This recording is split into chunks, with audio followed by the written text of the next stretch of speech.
Perdón por la interrupción, pero hay algunos temas técnicos entre panel y panel. Ahora les quiero presentar Let me introduce you right now to our friend Luca Belli, who's a professor of internet governance and regulations at the Foundation FHV, the School of Law in Brazil. Luca, apart from being a friend of ours, was our host in the 2007 school held in the FGV auditorium designed by Nimai,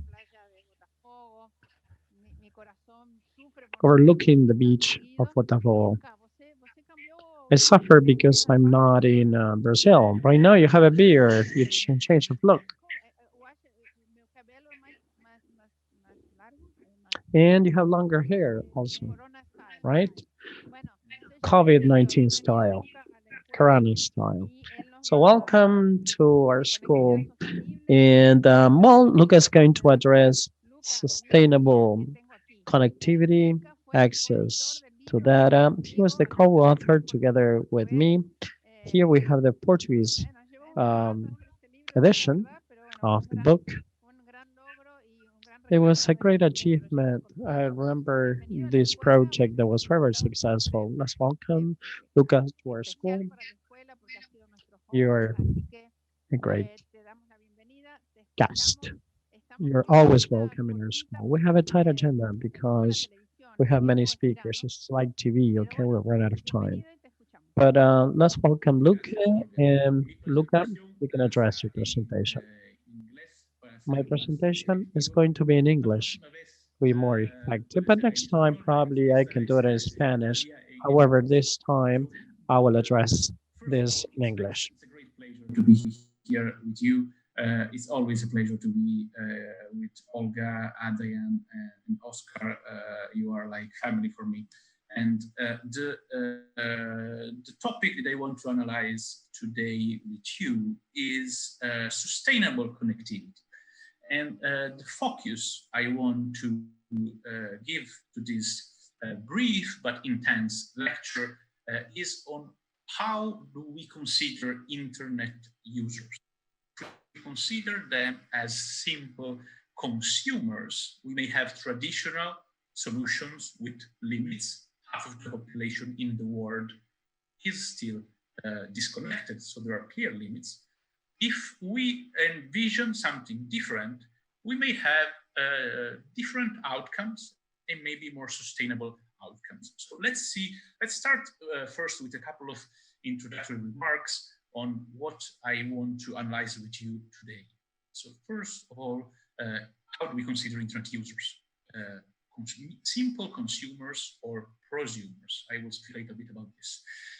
Then how in the internet openness and sustainable connectivity debate do we insert the debate on net neutrality, on zero rating modules, and what I call the scramble for data, which is this quite recent phenomenon insisting on collecting and hoovering personal data of everyone. And what alternative strategies do we have if we want to have a more sustainable way of connecting the unconnected? Of course, the majority of the elements that I will mention today are in the super book that Olga and I co-edited that you find on the SIG website. Also in this article on zero rating and the militarization of the internet. I will, after the presentation, I will share with Olga and I will tweet all the resources so everything will be available online.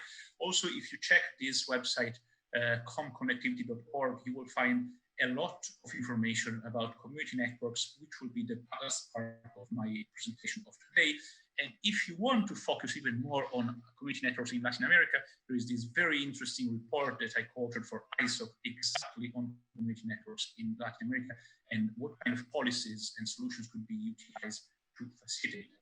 So preliminary considerations, first of all, something that I think you have already discussed over the past couple of days is that the internet actually is a general purpose network. So it has been created to allow anyone doing any or creating anything he or she wants. So the purpose of the internet is not like in traditional networks, like the telephone network, the broadcasting network, where the purpose was predefined by the operator. It is the user that defines how he or she wants to utilize the internet. And this is the reason why internet users are prosumers. So they are also producers. Potential, everyone here is a potential producer of applications, of services, content, and therefore it is better to qualify internet users as, is more correct to qualify them as prosumers, a term created by Alvin Toffler in the 80s, rather than mere consumers. Now, I think there is, the fundamental feature of prosumers is that they can freely not only access, but also share and create any content, any apps. When I'm speaking about freely access and share, I'm using free as in free speech, so unrestricted, not as in free booze, so someone else is paying the bill. Meaning that if you are not, the internet has been created to allow anyone here, anyone connected, to easily access and share anything. So what is the corollary of this? That internet, the fundamental design of the internet facilitates permissionless innovation. Anyone can innovate, unrestricted communications, and all this is key for the development, for the evolution of the internet, and also of the digital economies that we want to create. And here is where the net neutrality debate comes into the picture. I'm not going to delve too much into the details because I know that you will have a specific lecture on this afternoon, but I think some elements are very important for our debate on a sustainable connectivity. So what is net neutrality? You will discuss this in the afternoon, but if you want also to have very thorough studies and different opinions on this, I also suggest you that you freely download these two books on network-neutrality.info with a lot of different opinions on this, including from pioneers like Windsurf and Wipuzan, or the creator of the net neutrality term, Tim Hu. And basically, net neutrality, we can consider it as a non-discrimination principle. It means that the access provider, the operator, cannot treat content and services in a discriminatory way for commercial purposes, meaning that it is possible, of course, to have, if the technical feature of a specific application require a specific treatment, for instance, a better quality for video, of course, that is considered as something possible by every net neutrality specialist. What is not possible is to block the competitor and favor your commercial partner, because that is discrimination based on commercial considerations. And this is pretty much the core tenet of the first decade of net neutrality. Discriminatory traffic management, where operators, some operators with market power, typically decided to block or downgrade competitors to favor commercial partners. A typical example is that now is pretty much a vintage example is the blocking of Skype. Voice over IP was disrupting services. It was disrupting indeed the core business of operators, voice calls, and many operators, those that are a little bit older amongst the crowd will recall that many mobile operators were blocking Skype in the 2010, 2012, until net neutrality laws arrived. Another very common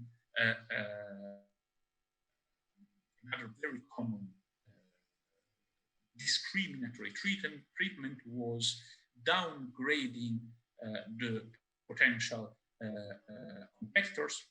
Pretty much all BitTorrent and peer-to-peer applications based on exchanging videos were throttled in the early 2010s, and also favor the operators, commercial partners, typically video streaming services that were vertically integrated with the operators. This is also something that was not only considered as anti-competitive, but also contrary to fundamental human rights, fundamental freedom to seek, impart, and receive information and ideas, is a core element of our fundamental rights architecture. That is an element that I stressed 7 years ago, actually, in a report for the Council of Europe, where I highlighted exactly that net neutrality was essential, instrumental for the full enjoyment of fundamental right to freedom of expression. The debate that followed up on this consideration led to the adoption of net neutrality provisions in all the light blue countries that you see here, around 50 countries in the world. But actually, the second chapter of the net neutrality saga is what I think the most interesting, because the core of the net neutrality debate, actually of the digital economy debate over the past decade, has been what I call the scramble for data. The scramble for data, it's a way of rephrasing the notorious term, the scramble for Africa, where European colonizers in the 19th century were scrambling to put their hand on resources in colonized countries. Well, there are many corporations that over the past decade, and even more right now, are scrambling to put their hand on the most valuable resource we have now, which is data, personal data, basically. This is something that was already very visible some years ago when Cisco already was foreseeing a focus shift towards mobile internet. Actually, the forecast of Cisco in 2016 was that by 2020, by this year, 2/3 of the total internet traffic would have been mobile. And this is why zero rating models come into the picture, meaning they are basically the commercial models based on price discrimination, where some specific applications and services are provided for free, are sponsored when, especially in developing countries, where people have limited financial resources, and therefore having a free application is considered as something extremely meaningful. And also where people have very limited data allowance because tariffs are extremely expensive.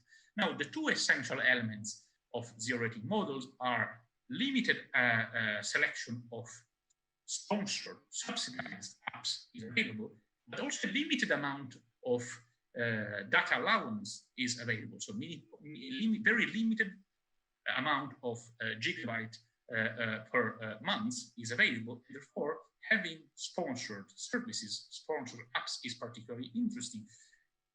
Now, the first consideration is that actually they are not really sponsored.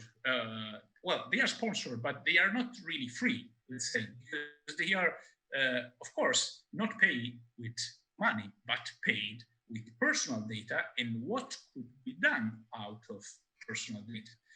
And that is exactly what I call the scramble for data. It's a new form of digital colonialism, where people, and especially people in developing countries, are turned into data wells that could be drilled at infinitum and extract data, the most valuable resource we currently have, to being processed typically elsewhere, and therefore produce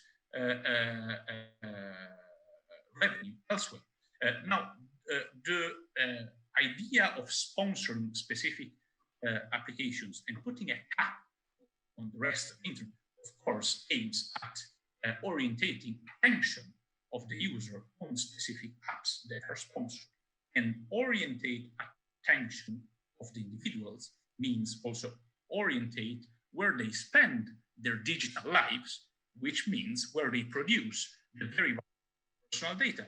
This, of course, maximizes the hooking effect of applications. We already know there are already a lot of studies demonstrating that the majority of very successful apps we utilize, they're not successful because they have excellent features.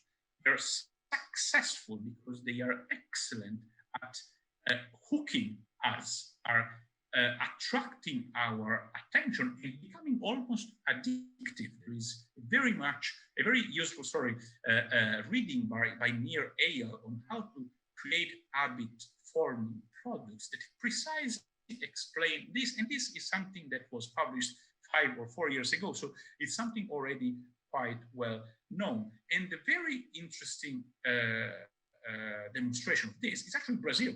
In Brazil, there is actually almost 3/4 of the population that uses prepaid offerings, including zero rating. And 95% almost of the population primarily utilizes the internet for messaging apps, which incidentally are almost the only applications that are sponsored, are zero rated by all internet access providers. So if you only have, let's say, Facebook, WhatsApp, and Twitter as a free application, you may say that is a chicken or egg question. People use only social network because they love social network or because they are the only thing available. But it's not really like that, because actually there are other social networks. For instance, Signal is exactly the same source code of WhatsApp, but it is not owned by Facebook and does not collect metadata of all user. Signal is an excellent product, but is not really utilized. Why? Because if you want to use this app, you have to consume your data allowance, you have to pay with money. Whereas if you use a social network that is zero rated, you don't pay with your money, you pay with your data. People don't realize how valuable are their data. And governments are only now starting to understand how valuable are personal data of their population, and also not only economically, but geostrategically, and also in terms of an incentive for the local, national digital ecosystem, the local digital market. If there are only a couple of applications that are for free, you actually subject innovation and market success to the fact that you are a sponsored application, not to the quality of your service.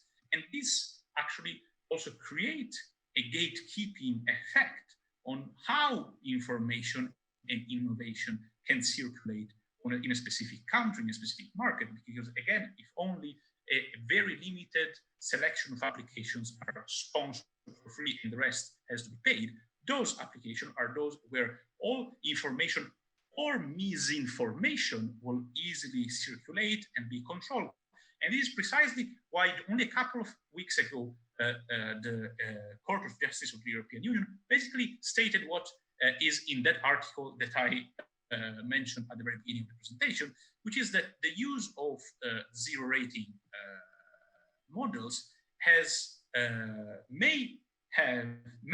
is liable to limit the exercise of end user right, may limit end user's right, and the greater the number of customers, including such agreements, mean the most dominant are those services, the more likely it is that, given the scale, these agreements, this model will result in legitimately limiting the exercise of fundamental right. And you may also wonder at this point, who is the main beneficiary of all these zero rating models? Well, actually we have mapped at the IGF coalition on net neutrality, we have mapped all the zero rating models in 100 countries. And in 98 out of 100 countries where zero rating models are available, well, at least one of the Facebook group applications is zero rated, if not more. Now, this means that actually in all those countries, data of users are gathered by a unique group, which is not really excellent in terms of competition, and not even in terms of digital sovereignty. It is also an argument that is very much debated lately.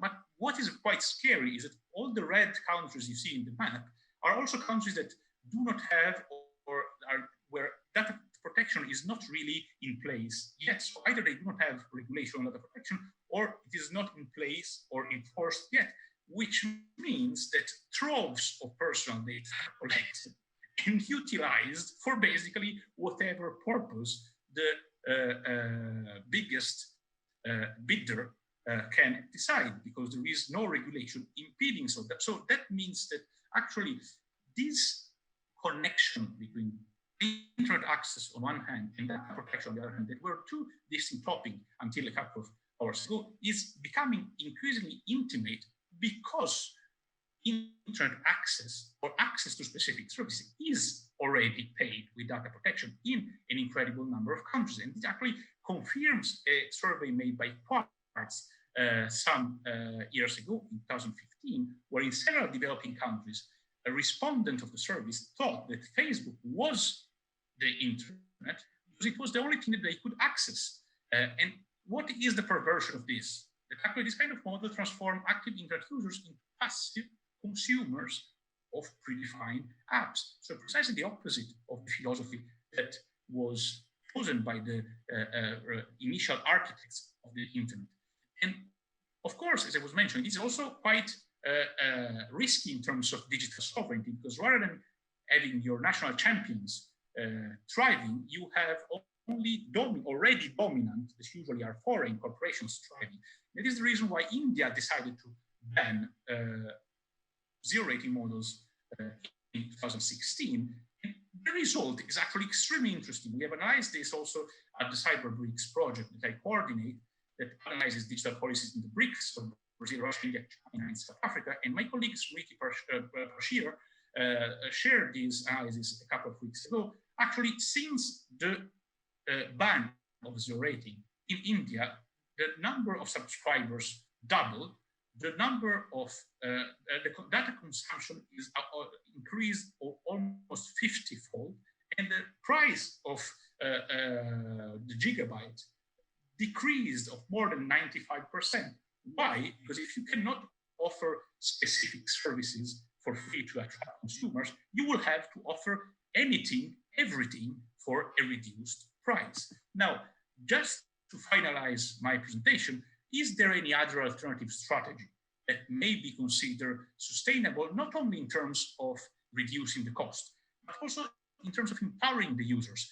Well, of course there is. And I would like to dedicate the last couple of minutes to community networks, which is an incredibly interesting model that has been experimented over the past 20 years and become extremely popular over the past couple of years.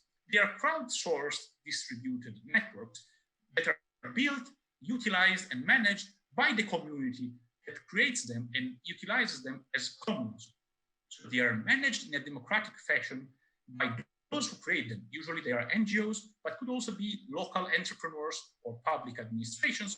Here you have some of the most renowned examples. Altermundi is an organization very well known in Argentina, the Digital Empowerment Foundation, very well known in India, and a lot of others. Gifinet has more than 120,000 nodes in Catalonia. So very successful examples. And what is very interesting, and I'm finalizing with this, is that this kind of model is exactly the opposite as sponsoring only a couple of applications. It's actually empowering the individual so that individuals understand the power of the internet and create the internet, build the internet themselves, they share knowledge and innovation, and the positive externalities of community networks is not only circulation of expression of knowledge, but also capacity building, permissionless innovation, because people, new community networks member, they build the internet, they build application on a decentralized basis,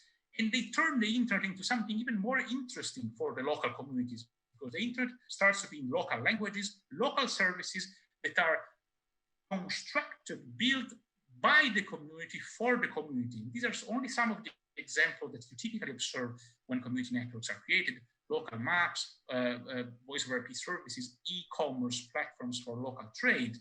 And the local community, therefore, self-determines itself. That is why I call this phenomenon network self-determination.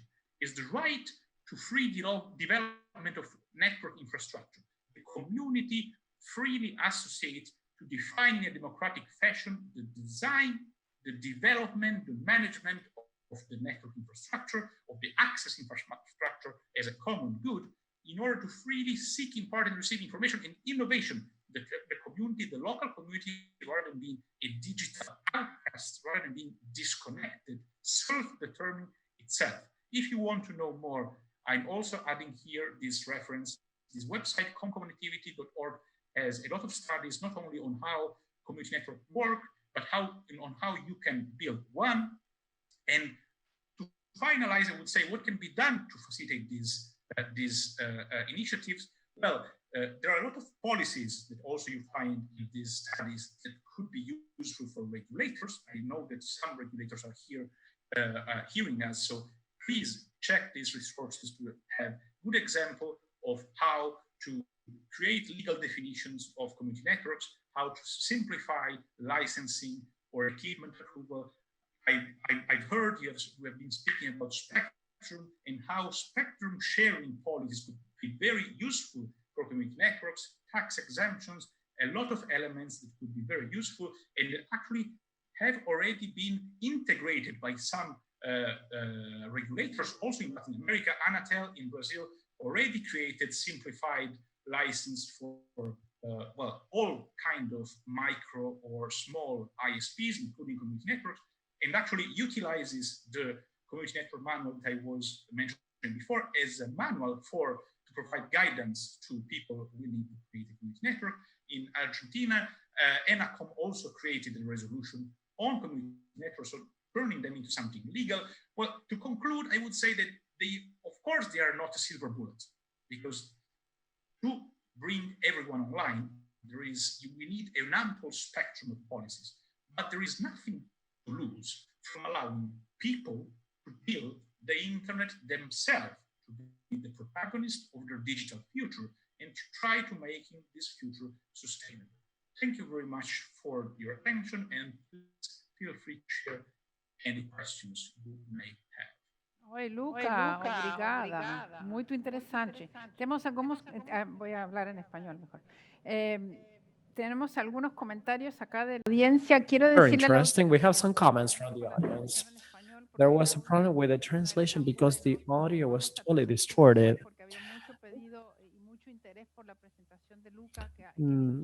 I know that you were interested in this, but the audio kept breaking up. I know that the presentation is very good and that he has a project and he's going to send you that. So I'll try to send you the information. It would be very interesting for you to see. Also, if you can share the presentation, probably you can email it to me so we can share your PowerPoint with the rest of you. Unfortunately, we do not have time.